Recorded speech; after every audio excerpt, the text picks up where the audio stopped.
Main road, main road ಇದೆ. Here we come down, this goes to Devalagatte. ಇಲ್ಲಿ under pass ಬರ್ತದೆ. ಈಗೇನಾಗಿದೆ,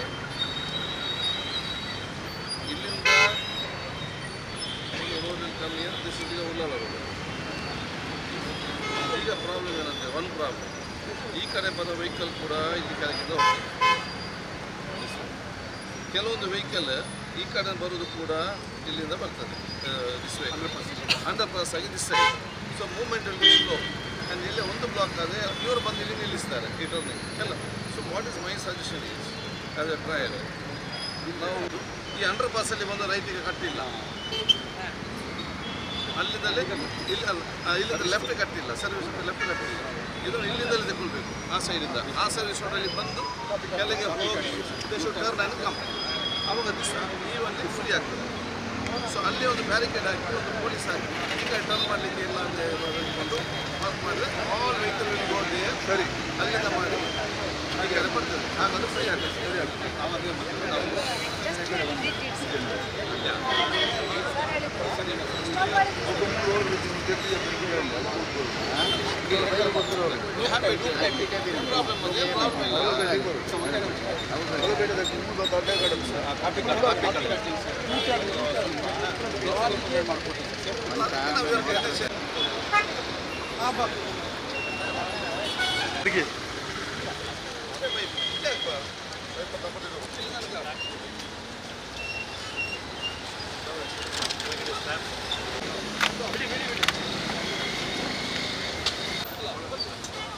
ಅಲ್ಲ straight ಹೋಗ್ಲಿ ಅಲ್ಲ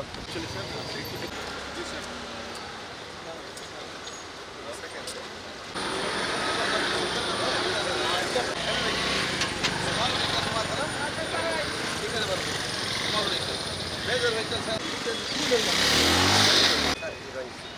ಬರ್ತಲೇ ನನ್ನ ಕೈದಾನ ಇಲ್ಲಿ ಉಪದ್ರ ಮಾಡೋದು ಜಾಸ್ತಿ ಆಗಿದೆ. ಪರ್ಮನೆಂಟ್ ಯಾರು ಕಂಪನಿ ಆಗ್ತದೆ, ನೀವು ಕೇಳಿಗೆ ಹೋಗ್ಬೇಕು.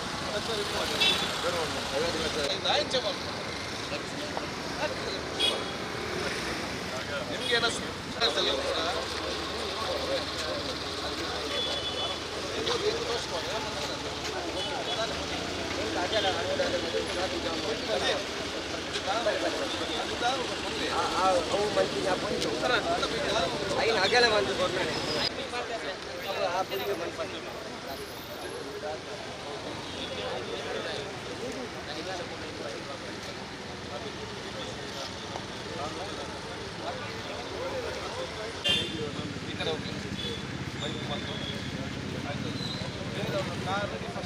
ಕಾರ್ ಬಂದು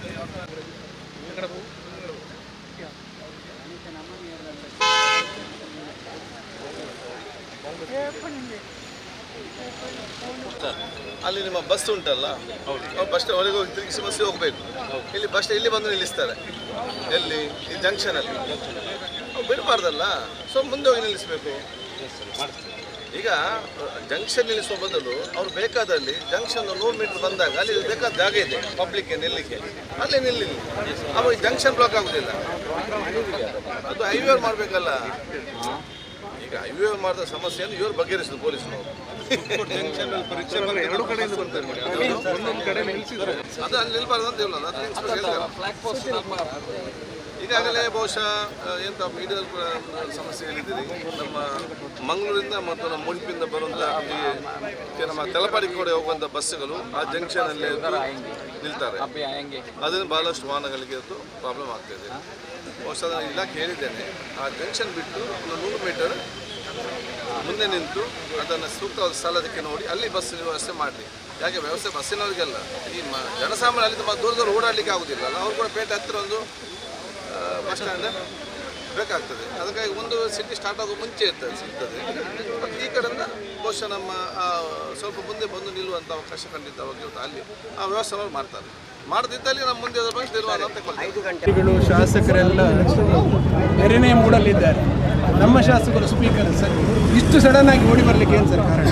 ಇಲ್ಲ, ನಮಗೆ ಎಷ್ಟು ಹೊತ್ತು ನಮ್ಮ ಪಕ್ಷ ಮತ್ತು ಸನ್ನಿವೇಶಗಳು ಮಹತ್ವ ಇದೆಯಾ ಅದಕ್ಕಿಂತ 1% ನನ್ನ ಕ್ಷೇತ್ರ ಜನಸಾಮಾನ್ಯ ಸಮಸ್ಯೆಗಳು ನಮಗೆ ಅದರಲ್ಲಿ ಜವಾಬ್ದಾರನಾಗಿದ್ದೇನೆ. ಮತ್ತು ಮಳೆಗಾಲ ಬಂದರೆ ಈ ಸ್ಥಿತಿ ಇನ್ಸ್ಪೆಕ್ಷನ್ ಮಾಡಲಿಕ್ಕೆ ಆಗೋದಿಲ್ಲ, ಈ ಸಮಸ್ಯೆಯನ್ನು ಬಗೆಹರಿಸಿ ಆಗೋದಿಲ್ಲ ಅಂತ ಹೇಳಿಕೊಂಡು ಭಾಳಷ್ಟು ದಿನ ಈ ಸಮಸ್ಯೆ ನೋಡ್ತಾ ಇದೆ. ಇದಕ್ಕೇನು ಪರಿಹಾರ ಕಾಣಬೇಕೆಂಬ ಆಲೋಚನೆ ಮಾಡಿಕೊಂಡು ನಾವು ಬರೀ ಚರ್ಚೆ ಮಾಡೋದಕ್ಕಿಂತಲೂ ಪರಿಹಾರ ಸೂತ್ರ ಮಾಡಲಿಕ್ಕೆ ನಾವು ಇವತ್ತು ಬಂದಿದ್ದೇವೆ.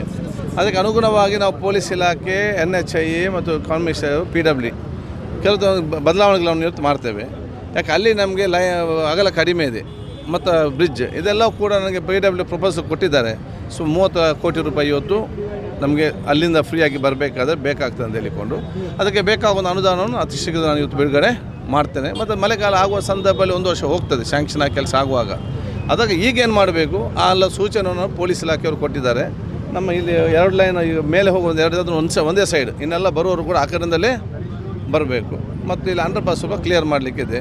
ತೊಕ್ಕೋಡು ಜಂಕ್ಷನ್ ಹೈವೇ ಅಧಿಕಾರಿಗಳು ಸೇರಿಸಿಗೂ ಅದನ್ನು ಫ್ರೀಯಾಗಿ ಬಿಡಲಿಕ್ಕೆ ಏನು ವ್ಯವಸ್ಥೆ ಇದೆ ಇದೆಲ್ಲ ಚರ್ಚೆ ಮಾಡಲಿಕ್ಕೆ ನಾನು ಬಂದಿದ್ದೇನೆ. ಸರ್, ವಾಟ್ಸಪ್ಪಲ್ಲಿ ಮೆಸೇಜ್ ಬಂದರೆ ಮಾತ್ರ ಶಾಸಕರು ಓಡಿ ಬರ್ತಾರೆ ಅಂತ ಈಗ ಪ್ರಚಾರ ಮಾಡ್ತಾ ಇದ್ದಾರೆ. ಅದು ಹಾಗೆ ನೋಡಿ, ನಾವು ವಾಟ್ಸಪ್ಪನ್ನು ನೋಡಿಯಾ ಇನ್ನಿತರ ನೋಡಿಕ ನಾವು ಏನು ಕೂಡ ನಾವು ಮತ್ತೊಂದು ಚರ್ಚೆ ಮಾಡಲಿಕ್ಕೆ ವಾಟ್ಸಪ್ ಆಗಲಿಕ್ಕೆ ಯಾರಿಗೆ ಕೂಡ ಆಗ್ಬೋದು. ಯಾವುದು ಒಬ್ಬ ಇದಕ್ಕೆ ಪರಿಹಾರ ಸೂಚಿಸಿದಾನ. We should be a part of the solution, we should not the part of the problem. ಇವೆಲ್ಲ ಪ್ರಾಬ್ಲಮ್ ಆಗಲಿ ಅಂತ ಆಗ್ತಾ ಹೊರತು ಈ ಸಮಸ್ಯೆಗೆ ಬಗೆಹರಿಸಬೇಕಂತ ಒಂದು ಸಜೆಷನ್ ನಮಗೆ ಕೊಡಲಿಲ್ಲ. ಕೆಲವರು ಇವರೆಲ್ಲ ಈ ಊರವ್ರು ಕೊಟ್ಟು ಹೊರಗಿನವರೆಲ್ಲ ಅವ್ರು ಕೂಡ ಕೊಡಲಿಲ್ಲ. ಆದ ಕಾರಣ ಇವತ್ತು ನಾವು ವಾಟ್ಸಪ್ಪನ್ನು ನೋಡಿಯಾ ಅದನ್ನು ನೋಡಿ ನಾವು ಜನರ ನಿಜವಾದ ಸಮಸ್ಯೆ ನೋಡಿಕೊಂಡು ಅದಕ್ಕೆ ಪರಿಹಾರ ಇವತ್ತು ಕಾಣುವಂಥ ವಿಚಾರ ಇವತ್ತು ಆಗಿದೆ. ಆದ ಬಗ್ಗೆ ಆಸಕ್ತಿ ವಹಿಸಿಕೊಂಡು ಯಾರೆಲ್ಲ ಹಾಕಿದ್ದಾರ ಅವ್ರಿಗೆ ಧನ್ಯವಾದ ಸಲ್ಲಿಸ್ತೇನೆ. ಅದು ನಮಗೆ ಜಾಸ್ತಿ ಪ್ರೇರಣೆ. ಸಮಸ್ಯೆ ಬಂದಾಗ ಸಮಸ್ಯೆಗೆ ಬಗೆಹರಿಸಬೇಕಂತೇಳಿ ಅದು ನಮಗೆ ಒಂದು ಪ್ರೇರಣೆ. ಸೊ ಅವ್ರಿಗೆ ಕೂಡ ಧನ್ಯವಾದ ಸಲ್ಲಿಸ್ತೇನೆ.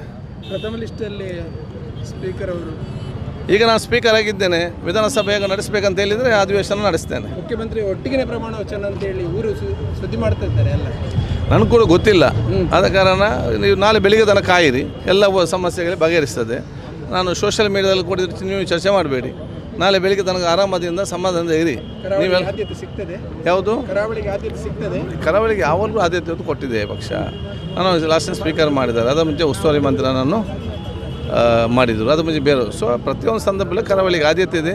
ಈ ಸಲ ಕೂಡ ಖಂಡಿತವಾಗಿಯೂ ಆದ್ಯತೆ ಕೊಡ್ತಾರೆ. ಮಂಗಳೂರು ಶಾಸಕರಿಗೆ ಮಂಗಳೂರು ಆಸಕ್ತಿ ಇಲ್ಲ, ಅವರು ಉಡುಪಿಯ ಉಸ್ತುವಾರಿ ಆಗಲಿಕ್ಕೆ ಬಯಸ್ತಿದ್ದಾರೆ ಅಂತ ಸುದ್ದಿ ಮಾಡ್ತಾ ಇದ್ದಾರೆ. ನಾನು ಈಗಾಗಲೇ ಮಂಗಳೂರಲ್ಲಿ ಉಸ್ತುವಾರಿ ಸಚಿವನಾಗಿದ್ದೇನೆ. ನನಗೂ ನಿಮ್ಮೆಲ್ಲ ಸಹಕ ಮುಖಾಂತರ ಎಲ್ಲಿಯೂ ಇರಲಿಲ್ಲ. ಇತಿಹಾಸದಲ್ಲಿ ಪ್ರಥಮ ಬಾರಿಗೆ ದಕ್ಷಿಣ ಕನ್ನಡ ಜಿಲ್ಲೆಯಲ್ಲಿ ಎಲ್ಲ ಕ್ಲಬ್ಗಳನ್ನು ಬ್ಯಾನ್ ಮಾಡಿದ್ದು ನಾನು ಉಸ್ತುವಾರಿ ಸಚಿವರಾಗಿದ್ದಾಗ. ಎಲ್ಲ ವೀಡಿಯೋ ಗೇಮನ್ನು ಬ್ಯಾನ್ ಮಾಡಿದ್ದೆ, ಎಲ್ಲ ಸ್ಕಿಲ್ ಗೇಮನ್ನು, ಮಸಾಜ್ ಪಾರ್ಲರನ್ನು, ಏನೆಲ್ಲ ಈಸಿ ಮನಿ ಆಗುವಂಥ ಪರಿಸ್ಥಿತಿ ಇತ್ತ ಅದೆಲ್ಲ ಕೂಡ ನಾವು ಲೈವ್ ಬ್ಯಾಂಡನ್ನು ಅದನ್ನೆಲ್ಲ ಕೂಡ ಅವತ್ತೇ ನಾನು ಬಂದ್ ಮಾಡಿದೆ. ಈಗ ಬಂದಾಗೋದಲ್ಲ, 18ರಲ್ಲಿ ನಾನು ಬಂದ್ ಮಾಡಿದ್ದೆ. ಆವಾಗ ಸಂದೀಪ್ ಪಡ್ಲೆ ಅಂತ ಪೊಲೀಸ್ ಕಮಿಷನರ್ ಇದ್ದರು. ಅವರೇನಿತ್ತು, ಯಾರಾದರೂ ಮಾರಲ್ ಪೊಲೀಸಿಂಗ್ ರೌಡಿ ಮಾಡಿದ್ರೆ ಅವರ ಕಾಲಿಗೆ ಅಲ್ಲಿ ಶೂಟ್ ಮಾಡೋದ ಪರಿಸ್ಥಿತಿ ಇತ್ತು. ಎಷ್ಟೋ ರೌಡಿಗಳು ಊರನ್ನು ಬಿಟ್ಟು ಹೋದರು. ಈಗ ಅದು 2-3 ಮರ್ಡರ್ ಆಗಿದೆ, ಆಗ ಏನು ಕೂಡ ಆಗಲಿಲ್ಲ. ಸೊ ಎಲ್ಲ ಸಂದರ್ಭದಲ್ಲಿ ಉತ್ತಮ ಅಧಿಕಾರಿಗಂತಂದು ಕೆಲಸ ಮಾಡಿದಂಥ ಅನುಭವ ನನಗೆ ಜಿಲ್ಲೆಯಲ್ಲಿದೆ. ಜನ ಊರೆಲ್ಲರಿಗೂ ಅದಕ್ಕೆ ಸಹಕಾರ ಕೊಟ್ಟಿದ್ದಾರೆ. ನಮ್ಮ ಹೊಯ್ಗೆಗೆ ಸಂಬಂಧಪಟ್ಟ ಮೇಲೆ ಚರ್ಚೆ ಬಂದಾಗ ಜನರಿಗೆ ತೊಂದರೆ ಆಗ್ಬೋದು, ಸರಿಯಾಗಿರ್ಬೇಕಂದ್ರೆ ಅಲ್ಲಿ ಸ್ಯಾಂಡ್ ಆ್ಯಪನ್ನು ಇಡೀ ರಾಜ್ಯದಲ್ಲೇ ಸ್ಯಾಂಡ್ ಬಜಾರ್ ಆ್ಯಪನ್ನು ನಾನೇ DC ಸಂತಿಲ್ ಜೊತೆ ಎಲ್ಲ ಕೂತ್ಕೊಂಡು ಕಮಿಷನರ್ಸ್ ಕೂತ್ಕೊಳ್ಳೋದಕ್ಕೆ ಪರಿಹಾರ ನಾವಿವತ್ತು ಕಂಡಿದ್ದೇವೆ. ಅದು ಏನು ಸಮಸ್ಯೆ ಅದಕ್ಕೆ ಪರಿಹಾರ ಕಂಡು ನನಗೆ ಜವಾಬ್ದಾರಿ. ಆದರೆ ನಾನು ಆಲ್ರೆಡಿ ಕೆಲಸ ಮಾಡಿದ್ದೇನೆ. ಇನ್ನು ನಮ್ಗಿಂತ ಹುಷಾರಾಗಿ ಕೆಲಸ ಮಾಡೋ ಭಾಳ ಜನ ಇದ್ದಾರೆ. ಸೊ ಅವರಿಗೆ ಅವಕಾಶ ಕೊಡುವ. ನಾನು ಈಗಾಗಲೇ ಉಡುಪಿ ಅಂತ ನಾನು ಈಗಾಗಲೇ ಕೋಲಾರದಲ್ಲಿ ಮಾಡಿದ್ದೇನೆ, ಚಾಮರಾಜನಗರದ ಇದೆಲ್ಲ. ಆದರೆ ಯಾವುದು ಸಿಕ್ಕಿದೆ. ಸೊ ಇಲ್ಲ ಅಂತಲ್ಲ, ಇದಕ್ಕೆ ಯಾರು ಆಗ್ತಾರೆ ಅವ್ರು ನಾನು ಅಧಿಕಾರದಲ್ಲಿ ನಾನು ಇದ್ದರೂ ಇಲ್ಲದಿದ್ದರೂ ಯಾರು ಆಗ್ತಾರೆ ಅವ್ರಿಗೆ ಸಂಪೂರ್ಣವಾದ ಬೆಂಬಲ ಕೊಡ್ತೇನೆ ಅಂಥೇಳಿ ನಾನು ಶುಭಾಶಯ ಸಲ್ಲಿಸ್ತೇನೆ. ಜಮೀರ್ ಅವರ ಬಗ್ಗೆ ಏನೋ ಬಾಂಬಿದೆ ಸರ್. ಇವತ್ತು ನನ್ನ ವೈಯಕ್ತಿಕ ಅಭಿಪ್ರಾಯ ಬಹುಶಃ ಅವರು ಹಾಗೆ ಹೇಳಲಿಕ್ಕೆ ಇಲ್ಲ. ನನ್ನ ವೈಯಕ್ತಿಕ ಅಭಿಪ್ರಾಯ ಅದು ನನಗೆ ಗೊತ್ತಿಲ್ಲ. ಅವರು ಆ ರೀತಿ ಹೇಳಲಿಕ್ಕೆ ಇಲ್ಲ ಅಂತೇಳಿ ನನ್ನೊಂದು ಅಭಿಪ್ರಾಯ. ಯಾಕಂತ ಹೇಳಿದರೆ ನಾನು ಭಾಳ ಪರಿಸ್ಥಿತರು ಆ ರೀತಿ ಹೇಳಲಿಕ್ಕಿಲ್ಲ. ಮತ್ತು ನಾನು ಸ್ಪೀಕರ್ ಆದ ನಂತರ ನನಗೆ ರಾಜಕೀಯ ವ್ಯವಸ್ಥೆ ಏನಂತ ಕೂಡ ಗೊತ್ತಿಲ್ಲ. ದಾವಣಗೆರೆ ಉಪಚುನಾವಣೆ ಹೋಗೋ ಸಂದರ್ಭದಲ್ಲಿ ಅಲ್ಲಿಗೆ ರಿಜ್ವಾನ್ ಅರ್ಷದ್ ಅವರು ಮತ್ತು ನಮ್ಮ ಸಲೀಂ ಅಹಮದ್ ಅವರು, ನಾಸಿರ್ ಇವರೆಲ್ಲಾಗಿಯೂ ಸಹ ಕೆಲಸ ಮಾಡಿದವರು. ಸೊ ಆ ಊರವರಿಗೆ, ಅಲ್ಲಿಯ ಜನಸಾಮಾನ್ಯರಿಗೆ, ಅಲ್ಲಿಯ ಮುಖಂಡರಿಗೆ ಮತ್ತು ಸ್ಪರ್ಧೆ ಮಾಡಿದಂಥವ್ರಿಗೆ ಏನು ವಿಚಾರ ಏನಂತ ಸತ್ಯ ಗೊತ್ತಿರ್ಬೋದು. ನನಗೆ ಆ ವಿಚಾರ ಗೊತ್ತಿಲ್ಲ. ನನ್ನ ವೈಯಕ್ತಿಕ ಅಭಿಪ್ರಾಯ ಅವ್ರು ಹಾಗೆ ಹೇಳಲಿಕ್ಕೆ ಇಲ್ಲ ಅಂತೇಳಿ.